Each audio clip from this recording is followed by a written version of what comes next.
ನಮಸ್ತೆ ಸ್ನೇಹಿತರೆ, welcome to our channel. ನೋಡಿ, ಫುಲ್ ಮಳೆ ಬರ್ತಾ ಇದೆ. ಇಲ್ಲಿ ಈ ಮಧ್ಯಾಹ್ನಕ್ಕೆ ಮಳೆ ಬರ್ತಾ ಇದೆ. ಈ ಮಳೆಯಲ್ಲಿ ಇವತ್ತು ನಾವು ಬೆಂಡೆಕಾಯಿ ಸಾಂಬಾರನ್ನ ಮಾಡೋಣ ಅಂತ ಹೋಗ್ತಾ ಇದ್ದೀನಿ. ನೋಡಿ, ಬೆಂಡೆಕಾಯಿನ ಚೆನ್ನಾಗಿ ತೊಳೆದಿಟ್ಕೊಂಡಿದ್ದೀನಿ. ಅದನ್ನು ಹಚ್ಕೊಂಡು ಬಾಣಲಿಗೆ ಹಾಕಿ ಹುರ್ಕೋಬೇಕಾಗುತ್ತೆ. ಸೊ ಅದನ್ನು ಚೆನ್ನಾಗಿ ಹುರಿಯೋಣ ಬನ್ನಿ. ಈಗ ಈ ಬೆಂಡೆಕಾಯಿನ ಯಾಕೆ ಹುರಿತಾ ಇದ್ದೀನಿ ಅಂತಂದರೆ ಅಂಟಂಟು ಆಗಬಾರ್ದು ಅಂದ್ಬಿಟ್ಟು, ಸಾಂಬಾರಲ್ಲೆಲ್ಲ ಅಂಟಂಟು ಸಿಗಬಾರ್ದು ಅಂದ್ಬಿಟ್ಟು ಇದನ್ನು ಚೆನ್ನಾಗಿ ಬಾಣಲಿಗೆ ಹಾಕ್ಕೊಂಡು ಹುರ್ಕೋಬೇಕಾಗುತ್ತೆ. ಸೊ ಹುರ್ಕೊಳ್ಳೋಣ. ಈ ಥರ ಹುರ್ಕೊಳ್ಳೋದ್ರಿಂದ ಅದು ಅಂಟಂಟು ಬರಲ್ಲ. ಸೊ ಹಂಗಾಗಿ ಇದನ್ನು ಚೆನ್ನಾಗಿ ಹುರ್ಕೋಬೇಕು. ನೋಡಿ, ಈ ಥರ ಹುರ್ಕೊತಾ ಇದ್ದೀನಿ. ಈಗ ಇದಕ್ಕೆ ಬೇಕಾದಂಥ ಸಾಮಗ್ರಿಗಳನ್ನು ಇಲ್ಲಿ ಇಟ್ಕೊಂಡಿದ್ದೀನಿ. ಈಗ ಒಗ್ಗರಣೆಗೆ ಹಾಕೋಣ. ಈಗ ಸಾಸಿವೆನ ಹಾಕ್ತಾಯಿದ್ದೀನಿ. ಈ ಸಾಸಿವೆ ಚೆನ್ನಾಗಿ ಸಿಕ್ಕಲೇಬೇಕು. ಅದಾದ ನಂತರ ನಾನು ಆಯಿಲನ್ನು ಹಾಕ್ತೀನಿ. ಸೊ ಇದು ಚೆನ್ನಾಗಿ ಸಿಕ್ಕಲಿ, ವೆಯ್ಟ್ ಮಾಡೋಣ.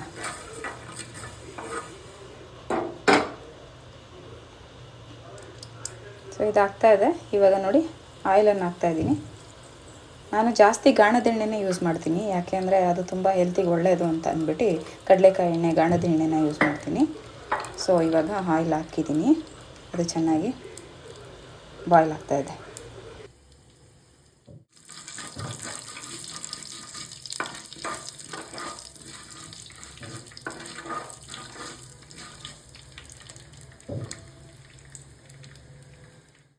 ಈಗ ಇದಕ್ಕೆ ಕರಿಬೇವಿನ ಸೊಪ್ಪನ್ನು ಹಾಕಬೇಕಾಗುತ್ತೆ.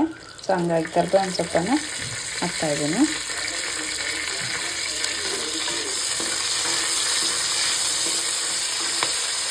ನಂತರ ಈರುಳ್ಳಿನ ಹಾಕಬೇಕಾಗುತ್ತೆ. ಸೊ ಅದನ್ನು ಈರುಳ್ಳಿನ ಹಾಕ್ತಾಯಿದ್ದೀನಿ.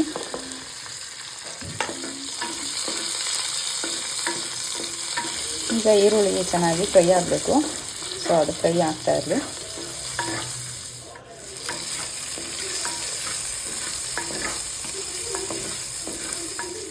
ಈಗ ನಂತರ ಇದಕ್ಕೆ ಟೊಮೆಟೊನ ಆ್ಯಡ್ ಮಾಡಬೇಕಾಗತ್ತೆ. ಸೊ ಒಂದು ಟೊಮೆಟೊನ ಹಾಕ್ತಾಯಿದ್ದೀನಿ. ಟೊಮೆಟೊನ ಹಾಕಿ ಚೆನ್ನಾಗಿ ಮಿಕ್ಸ್ ಮಾಡಬೇಕು.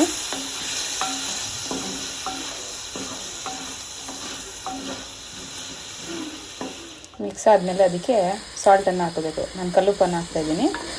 ಕಲ್ಲುಪ್ಪು ಹಾಕಿದ್ರೆ ಬೇಗ ಅದು ಟೊಮೆಟೊ ಮತ್ತು ಈರುಳ್ಳಿ ಬಾಡುತ್ತೆ ಚೆನ್ನಾಗಿ. ಈಗ ಇದಕ್ಕೆ ಬೆಂಡೆಕಾಯಿನ ಹುರ್ಕೊಂಡಿದ್ನಲ್ಲ ಅದನ್ನು ಹಾಕ್ತಾಯಿದ್ದೀನಿ. ಅದನ್ನು ಹಾಕಿ ಚೆನ್ನಾಗಿ ಮಿಕ್ಸ್ ಮಾಡೋಣ.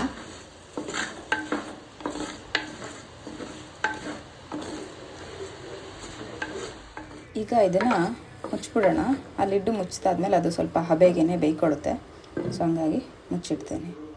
ಈಗ ಇದು ಬೇಯೋ ಅಷ್ಟರಲ್ಲಿ ನಾವು ಖಾರನ ರೆಡಿ ಮಾಡ್ಕೊಳ್ಳೋಣ. ಅದಕ್ಕೆ ಒಂದು ಸಣ್ಣ ಜಾರ್ ತೊಗೊಂಡು ಅದಕ್ಕೆ ಈರುಳ್ಳಿ ಮತ್ತು ಹುಣಸೆಹಣ್ಣು ಮತ್ತು ಸ್ವಲ್ಪ ಕಾಯಿ ಹಾಕೋತಾ ಇದ್ದೀನಿ.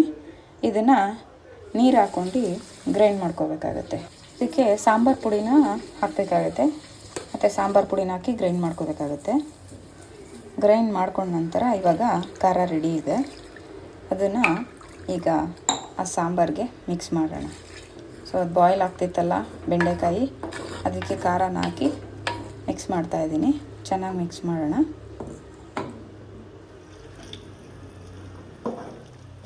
ನಮಗೆ ಎಷ್ಟು ನೀರು ಕ್ವಾಂಟಿಟಿ ಬೇಕೋ ಅದನ್ನು ಹಾಕೋಬೋದು.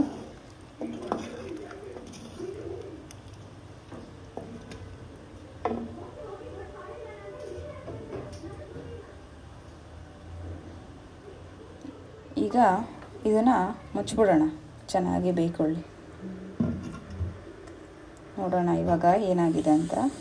ಎಸ್, ಬಾಯ್ಲ್ ಆಗ್ತಾಯಿದೆ ನೋಡಿ ಚೆನ್ನಾಗಿ. ಇದಕ್ಕೆ ಸ್ವಲ್ಪ ಕೊತ್ತಂಬರಿ ಸೊಪ್ಪನ್ನು ಹಾಕೋಬೇಕಾಗತ್ತೆ. ಟೇಸ್ಟ್ ಚೆನ್ನಾಗಿ ಬರುತ್ತೆ.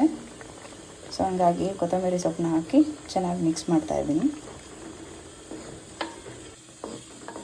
ಈಗ ಬಿಸಿ ಬಿಸಿ ಬೆಂಡೆಕಾಯಿ ಸಾಂಬಾರು ರೆಡಿ ಇದೆ. ಇದನ್ನು ಮುದ್ದೆ ಜೊತೆಲಿ ಊಟ ಮಾಡಿದ್ರೆ ತುಂಬ ಚೆನ್ನಾಗಿರುತ್ತೆ.